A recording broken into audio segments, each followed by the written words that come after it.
Lo que está pasando en la frontera sur de México no es un accidente, no es una coincidencia, es una estrategia. Y si no lo entiendes ahora, lo vas a entender cuando ya sea demasiado tarde.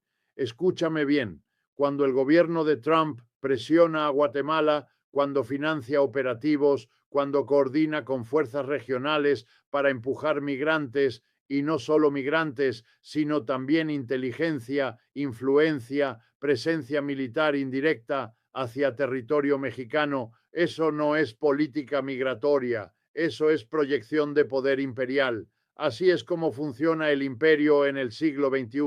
No manda tanques, manda condiciones, no declara guerra, declara cooperación. Y Claudia Sheinbaum sabe exactamente lo que está mirando, porque México históricamente ha sido el patio trasero donde Washington practica lo que después aplica en el resto del mundo. Lo hicieron en Centroamérica, lo hicieron en el Caribe y ahora lo están haciendo otra vez con Guatemala como corredor, como puerta de entrada, como herramienta geopolítica disfrazada de crisis humanitaria. Esto no es sobre migrantes, esto es sobre quién controla el territorio, quién define la soberanía y quién decide dónde termina Estados Unidos y dónde empieza México. Esa línea hoy está siendo redibujada y nosotros necesitamos entender cómo, por qué y qué significa para el futuro de toda la región.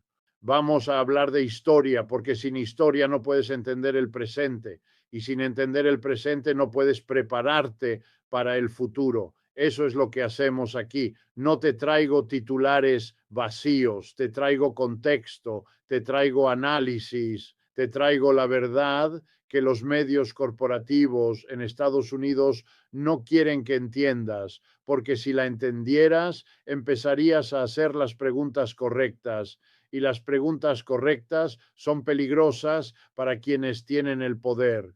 Entonces vamos al principio, Guatemala. ¿Qué es Guatemala en el mapa del poder global? Para la mayoría de la gente en este país, Guatemala es simplemente un lugar de donde vienen inmigrantes. Es un nombre en las noticias cuando hablan de caravanas. Es un país pobre, pequeño, sin importancia estratégica aparente. Eso es lo que quieren que pienses, porque si piensas eso, nunca vas a preguntarte por qué Estados Unidos ha intervenido en Guatemala no una, no dos, sino repetidamente a lo largo del siglo XX y lo que va del siglo XXI. En 1954, la CIA organizó un golpe de Estado contra Jacobo Arbenz, un presidente democráticamente electo porque se atrevió a tocar las tierras de la United Fruit Company, una empresa estadounidense, y Washington no lo toleró. Mandaron agentes, entrenaron paramilitares, desestabilizaron al gobierno y lo derrocaron. Eso es un hecho histórico documentado, no es teoría de conspiración. Es historia oficial que puedes encontrar en los archivos desclasificados del propio gobierno de los Estados Unidos. ¿Y por qué te cuento eso ahora? Porque lo que está pasando hoy en Guatemala no es tan diferente. Los métodos cambian, las herramientas evolucionan, pero la lógica del poder es siempre la misma. Washington necesita que Guatemala sea funcional como corredor, como zona de tránsito, como espacio donde se puede ejercer presión sobre México sin tener que confrontar a México directamente. Y eso, amigo mío, es precisamente lo que está ocurriendo en este momento. Cuando la administración Trump comenzó a ejercer presión sobre los países del llamado Triángulo Norte, Guatemala, Honduras, El Salvador, lo hizo con una mezcla de zanahoria y garrote que los economistas políticos conocemos muy bien. Por un lado, amenazas de cortar financiamiento, de imponer aranceles, de reclasificar relaciones diplomáticas. Por el otro, promesas de cooperación, de inversión, de legitimidad política para los gobiernos que siguieran la línea de Washington. Y Guatemala, un estado extremadamente débil, con instituciones corroídas por décadas de corrupción y violencia, fue particularmente vulnerable a esa presión, no porque sus líderes sean especialmente malos, sino porque el sistema político de Guatemala ha sido diseñado durante décadas para ser dependiente de Washington. Eso tampoco es accidente. Entonces, cuando Trump dice que está furioso, cuando su administración eleva el tono diplomático, cuando los funcionarios estadounidenses empiezan a hablar de seguridad regional y flujos migratorios descontrolados, hay que entender lo que realmente están diciendo. No están hablando de humanitarismo, no están hablando de compasión por las familias que cruzan fronteras desesperadas, están hablando de control territorial, están hablando de influencia geopolítica, están hablando de mantener una zona de amortiguamiento entre el sur profundo de América Latina y la frontera de México con Estados Unidos. Y Guatemala es exactamente esa zona de amortiguamiento. Ahora, ¿qué significa invadir México a través de Guatemala? Porque cuando dices esa frase, la gente puede imaginar soldados cruzando fronteras, tanques moviéndose por carreteras centroamericanas. No es así como funciona el poder moderno. El poder moderno es más sutil, más sofisticado y por eso mismo más peligroso. Lo que está ocurriendo es una penetración de múltiples capas. Primera capa, la presión migratoria. Cuando Estados Unidos implementa políticas que hacen imposible la solicitud de asilo en territorio americano, cuando cierra puertas legales, cuando criminaliza el cruce fronterizo, lo que hace es represar un flujo humano que no desaparece. Esas personas, guatemaltecos, hondureños, salvadoreños, venezolanos, haitianos, siguen moviéndose y el siguiente paso en su camino es México. México se convierte entonces en el receptor de una presión migratoria que Washington generó, pero que no quiere gestionar. Segunda capa, la presión de seguridad. Cuando Washington le dice a Ciudad de México que debe controlar su frontera sur, que debe detener los flujos, que debe hacer el trabajo que en realidad es responsabilidad del sistema migratorio norteamericano, le está pidiendo a México que sea su policía, que gaste sus recursos, que desgaste a sus instituciones, que enfrente las consecuencias sociales y políticas de contener una crisis que tiene sus raíces en décadas de política exterior estadounidense fallida. Y si México no lo hace, viene la amenaza, aranceles, presión diplomática, desestabilización económica. Ese es el chantaje que Trump ha usado no una, sino múltiples veces con México. Tercera capa, y esta es la más profunda, la penetración económica y política a través de organizaciones, fundaciones y lo que en el lenguaje académico llamamos sociedad civil financiada externamente. En Guatemala, en Honduras, en México mismo, hay organizaciones que reciben financiamiento de fuentes estadounidenses, públicas y privadas, y que empujan agendas que no necesariamente corresponden a los intereses de las poblaciones locales. Eso no es una acusación sin fundamento. Eso es algo que la propia USAID, la Agencia de Desarrollo Internacional de los Estados Unidos, documenta en sus reportes anuales. El dinero fluye y donde fluye el dinero, fluye la influencia. Donde fluye la influencia, fluye el poder. Y ahí es donde entra Claudia Sheinbaum, porque la presidenta de México no está enfrentando una situación simple. No es solo la política migratoria de Trump, no es solo la presión en la frontera sur, es un patrón sistemático de erosión de la soberanía mexicana que viene desde hace décadas y que bajo la administración Trump ha tomado una forma particularmente agresiva y directa. Sheinbaum tiene que navegar en aguas extraordinariamente difíciles. Por un lado, México depende económicamente de su relación con Estados Unidos de una manera que no tiene paralelo en ninguna otra relación bilateral en el hemisferio. El TMEC, el tratado entre México, Estados Unidos y Canadá, es el marco dentro del cual se mueve más del 80% del comercio exterior mexicano. Eso es una dependencia estructural que no se puede ignorar, no se puede desear que desaparezca, no se puede resolver con discursos soberanos si detrás de esos discursos no hay una base económica alternativa.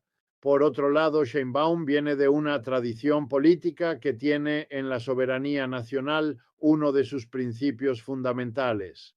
El movimiento que representa, heredero del pensamiento de López Obrador y de una larga tradición de izquierda mexicana, tiene en la no intervención y en la autodeterminación de los pueblos valores que no son negociables, al menos en el discurso, pero gobernar es reconciliar el discurso con la realidad. Y la realidad es que México está siendo presionado desde múltiples frentes simultáneamente. Cuando Sheinbaum responde a Trump, cuando el gobierno mexicano emite comunicados, cuando los cancilleres se reúnen y emiten declaraciones conjuntas, hay que leer entre líneas. El lenguaje diplomático es un arte. Lo que se dice importa, pero lo que no se dice importa más. Cuando México dice que respeta el Estado de Derecho y la cooperación bilateral en materia de seguridad, lo que realmente está diciendo es: cooperamos hasta donde podemos sin perder lo poco de soberanía que nos queda. Cuando México dice que atiende el fenómeno migratorio con enfoque humanitario, lo que realmente está diciendo es: estamos haciendo el trabajo que Estados Unidos nos empuja a hacer, pero no vamos a adoptar el lenguaje ni los métodos de criminalización que Trump quiere. Esa tensión entre lo que se dice y lo que se hace es el verdadero teatro de operaciones en este conflicto. No es el campo de batalla militar, no hay soldados, es el campo de batalla de la narrativa, de la legitimidad, de la política doméstica en ambos países.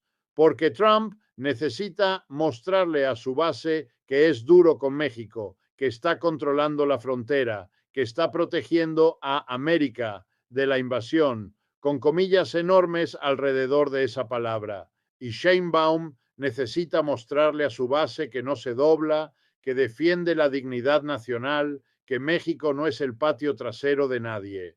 Pero debajo de esas necesidades políticas domésticas hay una realidad estructural que ninguno de los dos puede cambiar con discursos. Y esa realidad es esta: el sistema económico global ha creado condiciones de desigualdad tan profundas en Centroamérica y en partes de México que la migración no es una elección, es una necesidad de supervivencia. Las personas no dejan sus hogares, sus familias, sus culturas, sus idiomas porque quieren, las dejan porque el sistema económico, el mismo sistema que beneficia a las corporaciones que operan en esas regiones, ha hecho imposible vivir con dignidad en esos territorios.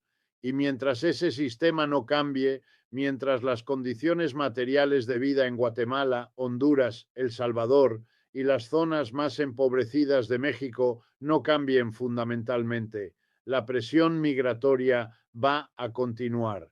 No importa cuántos muros se construyan, no importa cuántos acuerdos de tercer país seguro se firmen, no importa cuántos agentes de la Guardia Nacional Mexicana se desplieguen en la frontera sur. Y aquí es donde la rabia de Trump se vuelve particularmente interesante de analizar, porque Trump no está realmente enojado con México. Trump está usando a México. La rabia es performativa, es para el consumo doméstico. El verdadero objetivo político de Trump es mantenerse relevante, mantener activa a su base, crear enemigos externos que justifiquen sus políticas internas. México, como China, como la Unión Europea, como cualquier otro actor externo, es un instrumento en el teatro político de Trump. No es el villano real, es el villano conveniente. Pero aquí está el problema. Aunque la rabia sea performativa, las consecuencias son reales. Cuando Trump amenaza con aranceles, los aranceles pueden volverse reales y eso afecta a trabajadores reales, a familias reales, a empresas reales en ambos lados de la frontera. Cuando Trump presiona a Guatemala para que bloquee el paso de migrantes, ese bloqueo se traduce en personas reales atrapadas en condiciones inhumanas, en personas que mueren en el desierto, en el río, en el mar. Las consecuencias del teatro político son siempre pagadas por quienes menos poder tienen. Eso es una constante histórica que se repite con una regularidad que debería hacernos llorar de rabia y de impotencia si no decidimos entenderla y combatirla con conocimiento. Hablemos ahora de la dimensión económica más profunda de todo esto, porque cuando analizas los flujos de capital en la región, cuando miras quién se beneficia de la situación actual, la narrativa cambia completamente. Las empresas agroindustriales que operan en Guatemala y Honduras, muchas de ellas con capital estadounidense o vinculadas a cadenas de suministro que terminan en supermercados de Estados Unidos, se benefician de una mano de obra local que no tiene opciones. Se benefician de trabajadores que no pueden organizarse sindicalmente porque el Estado los reprime. Se benefician de regulaciones ambientales débiles porque el Estado no tiene capacidad ni voluntad de hacerlas cumplir. Esas condiciones, esa pobreza estructural, esa debilidad institucional son funcionales para el capital, no son accidentes, no son fallas del sistema, son características del sistema. Entonces, cuando Trump dice que quiere solucionar la crisis migratoria cerrando fronteras, en realidad está proponiendo tratar el síntoma sin tocar la enfermedad. Y eso no es ignorancia, es conveniencia, porque las mismas redes de donantes, las mismas estructuras de poder económico que financian al Partido Republicano y a Trump en particular, tienen intereses directos en mantener las condiciones que generan esa migración. Hay una contradicción fundamental en el corazón de la política trumpiana en relación con la migración. Quieren los trabajadores baratos, pero no quieren la responsabilidad de las condiciones que los producen. Esa contradicción no es exclusiva de Trump ni del Partido Republicano. Es una contradicción que atraviesa todo el sistema político bipartidista estadounidense. Los demócratas también han deportado millones de personas. Los demócratas también han firmado acuerdos que devastan economías centroamericanas. Los demócratas también han mirado hacia otro lado cuando corporaciones con sede en Estados Unidos explotan recursos naturales y trabajadores en Guatemala y Honduras y México. La diferencia es de tono, de estilo, de retórica, pero la estructura de poder subyacente es fundamentalmente la misma. Y esto es algo que el pensamiento crítico y honesto tiene que reconocer, aunque sea incómodo, aunque contradiga las narrativas partidistas que consumes en los medios corporativos de izquierda o de derecha. Regresemos a México. ¿Qué puede hacer Sheinbaum realmente? Esta es la pregunta que no tiene respuesta fácil y cualquiera que te diga que la tiene está mintiéndote o simplificando hasta el punto de la deshonestidad intelectual. México tiene opciones, pero todas tienen costos. Primera opción, cooperar plenamente con Washington, hacer el trabajo de policía migratorio que Trump exige, aceptar las condiciones que impone el Departamento de Estado y el Departamento de Seguridad Nacional. El costo político doméstico sería enorme. La base política de Sheinbaum, que tiene un sentido muy fuerte de dignidad nacional y soberanía, no lo perdonaría.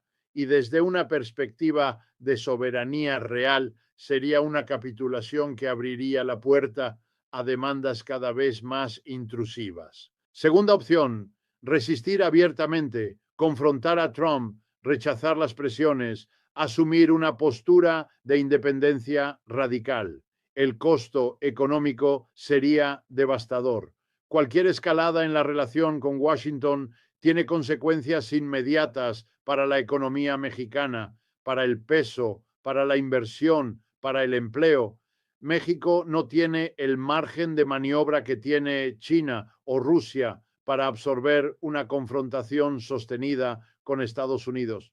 Tercera opción, y esta es la que Sheinbaum está intentando implementar, aunque no siempre con éxito: la negociación permanente, la resistencia selectiva, la cooperación con límites, el sí pero constante. Sí cooperamos en seguridad, pero no aceptamos definiciones unilaterales de amenaza. Sí atendemos la frontera sur, pero con nuestros métodos y nuestros criterios. Sí mantenemos el diálogo, pero también lo hacemos multilateral, involucrando a la CELAC, a la ONU, a otros actores regionales que diluyan la presión bilateral. Esta tercera opción es la más inteligente en términos de realpolitik, pero también es la más desgastante. Requiere una capacidad diplomática y política de altísimo nivel,